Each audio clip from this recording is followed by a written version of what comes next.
Welcome to Red TV. Bharat పాకిస్తాన్ల మధ్య కాల్పుల విరమణ అంటే సీజ్ ఫైర్ కొనసాగుతున్న విషయం మనం విన్నాము. అండ్ భారత్ కన్నా ముందు అంటే భారత్ లో ఉన్న హయ్యర్ అఫీషియల్స్ కంటే ముందు కూడా అమెరికా అధ్యక్షుడైన డొనాల్డ్ ట్రంప్ దీన్ని బయటకు పెట్టారు. అండ్ ఇద్దరి మధ్య కాల్పుల విరమణ వచ్చింది అని చెప్పేసి పొగుడుతూ ఒక ట్వీట్ అయితే ఆయన ఎక్స్పోస్ట్ ద్వారా మనకు పెట్టారు. అయితే ఇది ఒక సంచలనంగా మారిందని చెప్పుకోవాలి. అయితే ఇది పెట్టిన 16 గంటల తర్వాత ఆయన ఇంకో మాట అన్నారు. ఏంటంటే కాశ్మీర్ అది ఒక సమస్యాత్మకమైన ప్రదేశంగా మిగిలిపోతుంది. సో దీనికి ఇరు దేశాలతో పనిచేయడానికి నేను రెడీగా ఉన్నాను. అంటే ఈ కాశ్మీర్ విషయంలో 2 దేశాలతో ఈ సమస్యను పరిష్కరించడానికి నేను కూడా పనిచేస్తాను అని చెప్పి ఆయన ఒక స్టేట్మెంట్ ఇచ్చారు. అయితే ఆ స్టేట్మెంట్ ప్రకారం మాట్లాడుతుంటే మాత్రం ఏమంటున్నారంటే ఖచ్చితంగా ఈ కాశ్మీర్ అనేది మాది.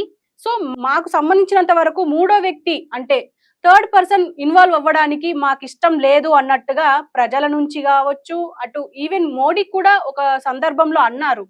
సో దీని అంతటికి సంబంధించి ప్రస్తుతం ఏం జరుగుతుంది, చర్చ ఏం జరుగుతుంది, అసలు ఇలా అంటున్నారు, మరి ఏం జరుగుతుంది అనేది మనం చూస్తే మాత్రం ఈ డొనాల్డ్ ట్రంప్ సంబంధించి అంటే ఇప్పటి వరకు అయితే మరి కాశ్మీర్ తో నేను పనిచేస్తాను అంటున్నారు, కానీ మాకు థర్డ్ పర్సన్ ఇన్వాల్వ్మెంట్ మాకు అవసరం లేదు అని చెప్పేసి అంటున్నారు.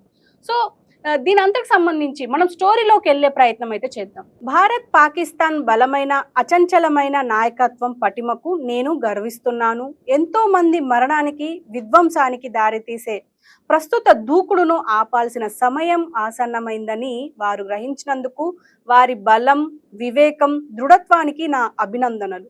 లక్షలాది మంది అమాయక ప్రజలు చనిపోయి ఉండేవారు. మీ ధైర్యమైన చర్యలతో వారసత్వం ఎంతగానో పెరిగింది అంటూ ఆయన ఎక్స్ ద్వారా ఒక ట్వీట్ అయితే చేశారు. అయితే ఈ చారిత్రక విరోచిత నిర్ణయానికి అమెరికా సహాయపడటం గర్వకారణం. చర్చల్లో లేనప్పటికీ ఈ 2 గొప్ప దేశాలతో వాణిజ్యాన్ని గణనీయంగా పెంచుతాను. అదనంగా 1000 సంవత్సరాల తర్వాత కాశ్మీర్ కు సంబంధించి ఒక పరిష్కారం లభిస్తుందేమో చూడడానికి మీ ఇద్దరితో కలిసి పనిచేస్తాను అని ఆయన చెప్పారు.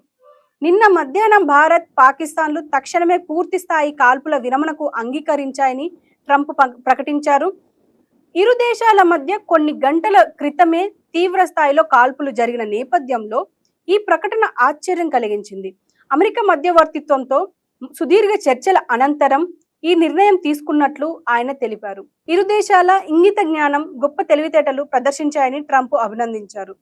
కాగా ఈ పరిణామాలపై ఒక ప్రముఖ అంతర్జాతీయ వ్యవహారాల విశ్లేషకుడు మైకేల్ కుగెల్మన్ చేసిన ట్వీట్ ప్రస్తుతం చర్చనీయాంశంగా మారింది.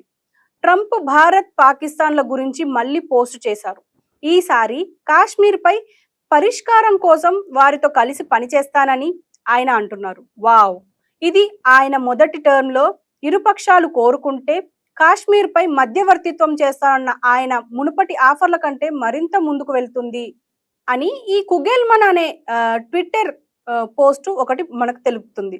భారత్, పాకిస్తాన్ మధ్య కాల్పుల విరమణ ఒప్పందం కుదరడంతో జమ్మూ కాశ్మీర్ లో మళ్ళీ సాధారణ పరిస్థితులు నెలకొన్నాయి. సో ఈ జమ్మూ కాశ్మీర్ అండ్ పూంచ్ ప్రాంతాల్లో 10 నుంచి అంటే రాత్రి 10-11 మధ్యలో కాల్పులు జరిగాయి. డ్రోన్లు వచ్చాయి, అంటే పాకిస్తాన్ నుంచి ఇటు అంటే శత్రు డ్రోన్లు మన లోపలికి వచ్చి దాడి చేశాయి అన్నదానికి ఇంకా ఆధారాలు లేవు అని అంటున్నారు. ఈవెన్ దీనికి సంబంధించి ప్రస్తుతం అంటే ఇప్పుడు ఒక పక్క కాశ్మీర్ కోసం నేను కూడా పనిచేస్తాను అని చెప్పేసి పెద్దన్న ఆయన ట్రంప్ మాట్లాడడం, దీని గురించి ట్విట్టర్ లో ఒక పెద్ద చర్చ జరుగుతుంది.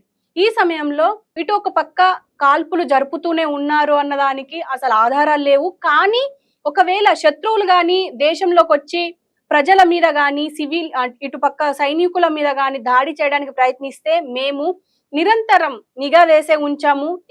ఏ టైంలో అయినా, ఏ క్షణమైనా మేము ఎదుర్కోవడానికి సిద్ధంగా ఉన్నామని చెప్పేసి సైనికుల నుంచి మనకు వస్తున్న వార్త.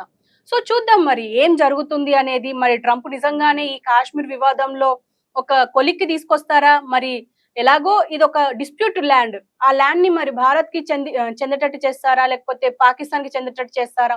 ఎందుకంటే ఇప్పటికే ట్రంప్ వెన్నుపోటు పొడిచారు మోడీకి అని చెప్పేసి మనకు ఒక టాక్ నడుస్తుంది.